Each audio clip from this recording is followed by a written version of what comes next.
चला तर आपण नाही का कडधान्यामधले मूग घेतलेले आहे. मस्त असं छान हे खरबूज भाजणार आहे आणि ह्याची चव इतकी छान आहे ना, भाजल्यावर तर आणखीन छान असं खरपूस लागतं. ह्याच्यामध्ये खूप असे भरपूर आपल्या शरीराला फायदे देणारे विटॅमिन्स वगैरे असतात ह्याच्यात. तर हे खाल्ल्याने आपल्याला भूक वगैरे कमी लागते. तर ह्याच्यामध्ये जास्त नाही का मोड वगैरे आणून उसळीचा पण खूप छान उपयोग केला जातो.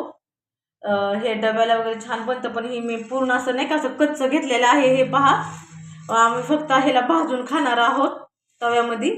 आम्ही त्यात लोखंडाचा तवा घेतलेला आहे. ह्याच्यातनं लोह भेटतं म्हणून. तर मी ह्याची भाजी पण बनवणार आहे. पण आता मुलांना म्हटलं नाही का काहीतरी खायला द्यावं म्हणून ना हलकं फुलकं म्हटलं मूग त्यांना भाजून द्यावं आणि मी स्वतःही खाते. तर बघा तुम्हाला माझा हा व्हिडिओ कसा वाटला. लाईक करा, शेअर करा, कमेंट करा आणि प्लीज सबस्क्राईब करा. चला.